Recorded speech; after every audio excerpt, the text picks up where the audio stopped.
EPA officials, members of the cabinet members, so President Obama. Here with us is the administrator for EPA, Mrs. Gina McCarthy. Thank you for coming to Puerto Rico. It's the first time that you were here on the island of Puerto Rico. And we have also Judy, she's a regional administrator for EPA. Thank you, Judy, for being here. As well as our Secretary of Health, who we all know, Dr. Rius, who is definitely a big supporter of our Children's Hospital here in Puerto Rico. So with that, if they would like Mrs. Brown. Good afternoon, everyone. Thanks for joining us. I'm Judy Enck, the Regional Administrator with the Environmental Protection Agency.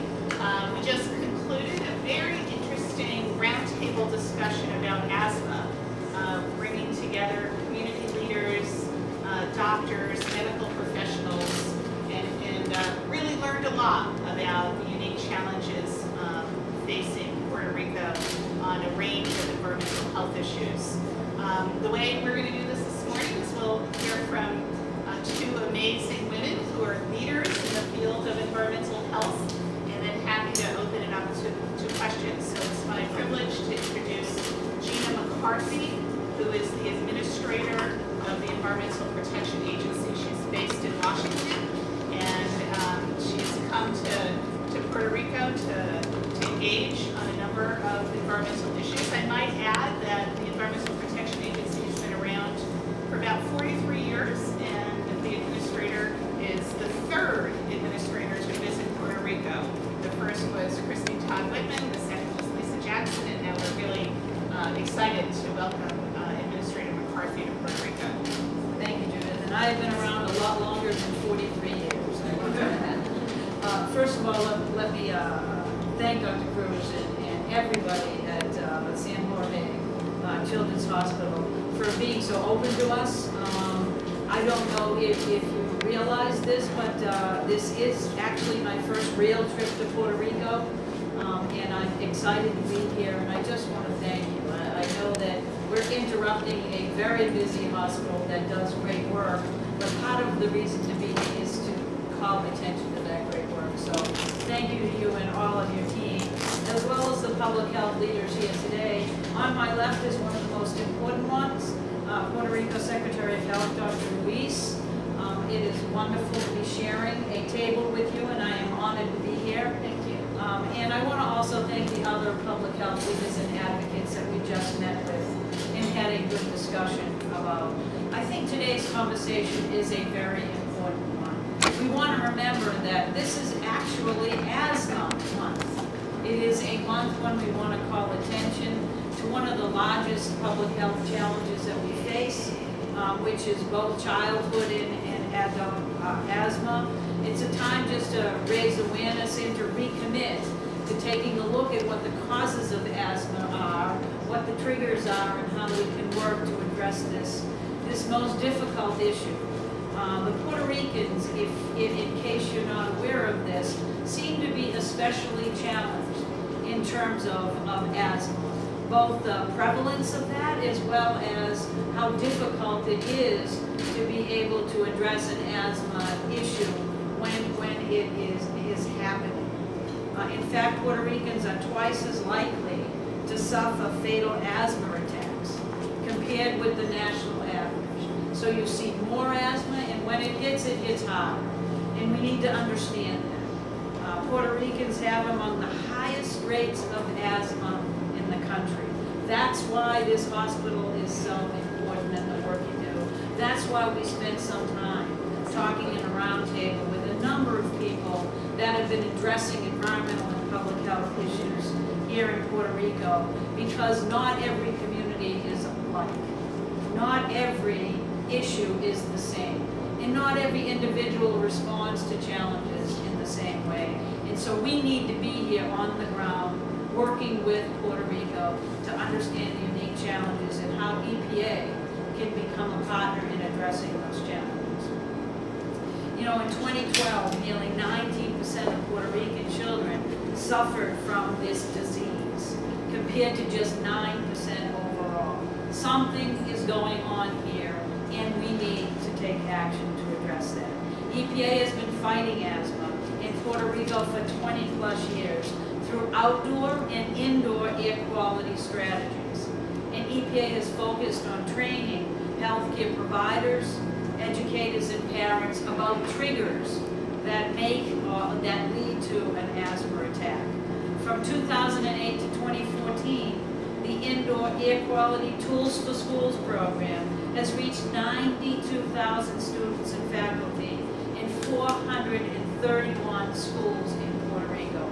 The result of that effort was a 50% reduction in missed school days and a 50% improvement in symptom-free days. So we have an ability and a willingness and a commitment to continue that course moving forward. It's working. More than 600 asthma instructors have been certified, 500 in-home visits conducted, and 10,000 families were educated.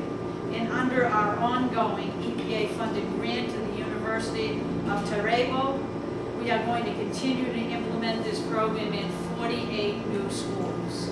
But we need everybody's help.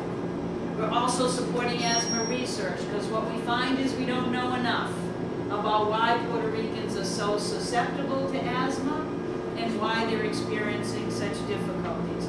And we need cutting-edge strategies, but EPA relies on science to help drive those answers and identify those solutions. So I want to thank everybody. And lastly, I also want to make sure that I call attention to President Obama's initiative and his commitment to address the issue of climate change. Because climate change is directly related to the work of this hospital and many of the issues that community and public health leaders are calling to our attention here in Puerto Rico. When you have hotter weather, you have more ozone, you have longer allergy seasons, that is going to make the challenge of asthma more extreme as time goes on. So that's why we're working with the President to develop and implement a climate action plan that the President has announced and EPA is intimately involved in and aggressively taking action. The President recognizes that we need to lower the greenhouse gas emissions that we are emitting so that the climate changes we're seeing don't get worse. We need to build resiliency in our communities because we know that the climate is changing. We're already documenting those changes.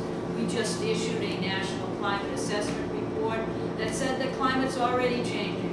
We need to understand what that means for Puerto Rico, and the Puerto Rican government is actively working with us to understand that and to document it and to understand how we can respond to the changing climate effectively. And lastly, we need a larger international plan to address this. But I am here today to let Puerto Rico know that we are their partner in this effort. To let the kids and the adults who are suffering from asthma know that EPA is here to provide the public service that you should expect and that is your right. We want clean air, we want clean water, we want safe land, and the only way we're going to do that is to work on it together. The President was very eloquent a few months ago when he talked about climate change as a moral obligation that we take action to address. I visited some sick children upstairs. I don't want to see it. We have to do what we can to address this challenge moving forward. The President's statement on climate and moral obligation was not one he just made as the leader of the United States. He made it as a father of two lovely children who he believes we all have an obligation to keep as healthy as we can and to hand them the kind of world that we want them to have. So thank you very much, and thank you for welcoming me. And again, Dr. Cruz, I can't thank you enough for the work that you do. It is God's work, and we are in this together, so thank you very much. Thank you, Administrator. We're now going to hear from the Puerto Rico Secretary of Health, Dr. Rius. Doctor? Mi presencia aquí, les voy a hablar en español, es para darles support en inglés al compromiso del presidente Obama en este plan cambiar el clima. Es cierto que nuestros parámetros son diferentes, nuestro clima es diferente, nos tenemos que ver en una manera diferente y el compromiso de nuestro gobierno es el mismo que tiene el presidente Obama, que es un compromiso moral hacia el pueblo de Puerto Rico, y en eso vamos a trabajar junto con las comunidades, con las organizaciones de base comunitaria, junto con la EPA, junto con la Junta de Calidad Ambiental, para que ese compromiso moral se materialice y tengamos un mejor clima y logramos a través de la educación y promoción en la salud bajar la incidencia de asma en nuestro país. ¿Cómo está esa prevalencia? Porque ella mencionó que estamos muy altos, el La 19% prevalencia de los en niños. niños, la Sí, prevalencia pero yo quiero, en términos generales, doctora, yo quiero hablar de la población en general que incluye al niño y al adulto. ¿Cómo estamos en Puerto Rico? la población en general excede el 10%.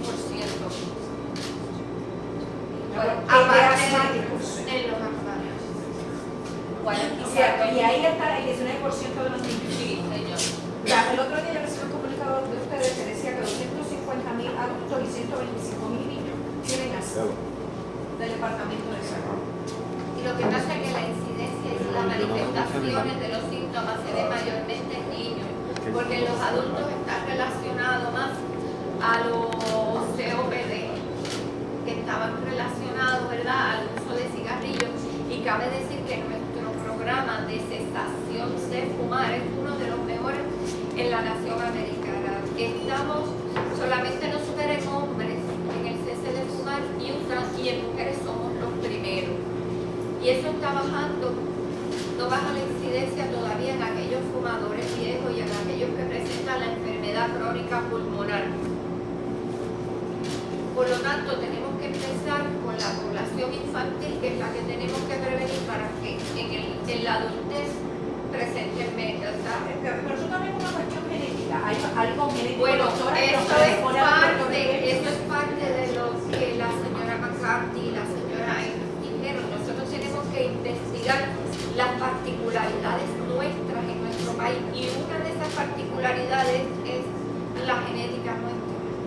Y el ambiente, el clima. Además del ambiente, recuerden que nosotros tenemos la migración del polen que viene del norte, más tenemos la nube del Sahara que nos cubre, y todos esos son factores que inciden que a lo mejor no los estados de la nación americana no lo tienen. La situación es una difícil en Puerto Rico, es una, en términos de salud pública con respecto al asma, doctora. Con respecto al asma y en cuanto a la población infantil, digamos que causa incapacidad en los niños a la edad escolar que hace que no asistan a clase en un promedio más o menos, creo que es de 5 días, ¿verdad?, al año, por promedio, por tener episodios de asma, puede que sea más. Pero hay medicamentos de mantenimiento. Hay medicamentos de mantenimiento y a través de la adherencia los medicamentos que uno pide como para la población. Pero sí no cabe lugar a... Could I just also add, because I don't want to give the impression that that the asthma we're seeing is not just a problem, and I want to let you know that the asthma problem is much broader than what we see in Puerto Rico. Puerto Ricans and other parts of the United States, the average is very high in terms of susceptibility of what we're seeing for asthma. So the reason why we're here is to basically commit to understanding what the triggers are here, how we can address the unique circumstances here, and we're going to other parts of the United States as well. But the most important issue is that people know that there are things that we can do together that will lower the incidence of asthma, and that there are hospitals like this that if you call early on and you come in, you can have a way of controlling asthma for your children. They have folks that can go to homes and look at community education on how you keep your children safe, even those that are susceptible to asthma. So it's not so much about why it's so bad in Puerto Rico as much as it is bad across the U.S. And we need to find what is happening in or where interventions can help. How do we deal with air quality challenges, with dust that blows from other areas, with longer allergy seasons we're seeing throughout the U.S., and how do we address it to prevent asthma and then to manage it effectively when it happens? Doctora Rius, si es tan amable, por favor, necesitaría que me contestara en la misma línea. ¿Cuáles serían, usted entiende, los detonantes para todos estos casos de asma, particularmente entre los niñitos? Bueno, los detonantes son los cambios climáticos. Básicamente, los cambios tan agudos que tenemos. Podemos tener una semana de sol e inmediatamente viene otra semana con lluvia. Ya por eso un cambio es detonante. Otro detonante puede ser la migración de polen y polvo que puede venir del norte o la migración de polvo del desierto que siempre nos arropa. ¿Y qué consejo le damos a los padres que nos escuchan? ¿Qué se puede hacer? ¿Cuál sería la sugerencia, el primer paso? Pues lo primero es educarlos a ellos y educar a los nenes, ¿verdad? Para que cuando todos estos cambios se presenten, estar alerta, tomar las debidas precauciones. ¿Qué precauciones? A veces, ¿verdad? Tomarlos, sobre todo las personas que ya se saben que son asmáticas, que no dejen de tomar sus medicamentos.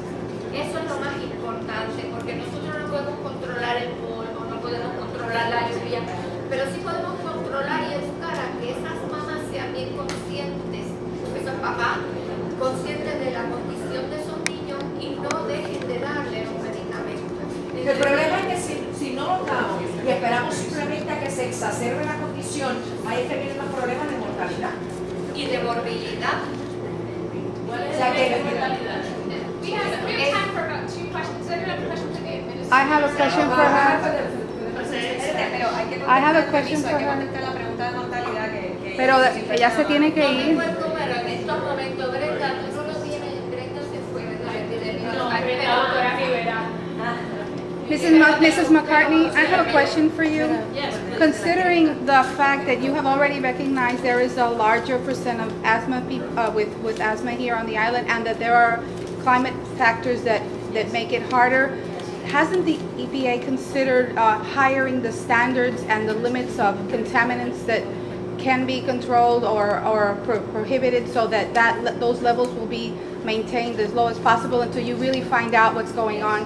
Because we're having a problem here now with different companies that have been contaminating, that you already have fined a few of them, and also we have proposals for incinerators here that will have contaminants going in the air that maybe in other situations or other jurisdictions they won't be as difficult or hard to manage, but if we have sensitivity in our area, they can really kill people. So I'd like to know what your We definitely, we do have rules for how much air can be emitted in any particular permit.